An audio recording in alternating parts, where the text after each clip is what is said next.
Sindh high court ने एक बार फिर सिंध पुलिस की तफ्तीश पर सवालात उठा दिए।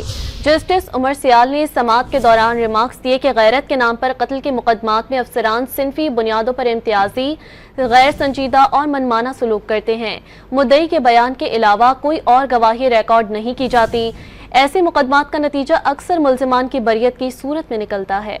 सिंध हाई कोर्ट ने एक बार फिर सिंध पुलिस की तफ्तीश पर सवालात उठा दिए। जस्टिस उमर सियाल ने समाअत के दौरान रिमार्क्स दिए कि गैरत के नाम पर कत्ल के मुकदमात में अफसरान सिनफी बुनियादों पर इम्तियाजी, गैर संजीदा और मनमाना सलूक करते हैं। मुद्दई के बयान के अलावा कोई और गवाही रिकॉर्ड नहीं की जाती। ऐसे मुकदमात का नतीजा अक्सर मुल्जिमान की बरियत की सूरत में निकलता है। सिंध हाई कोर्ट ने एक बार फिर सिंध पुलिस की तफ्तीश पर सवालात उठा दिए।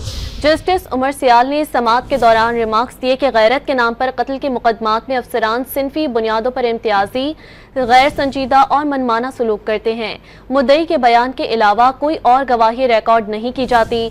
ऐसे मुकदमात का नतीजा अक्सर मुल्जिमान की बरियत की सूरत में निकलता है।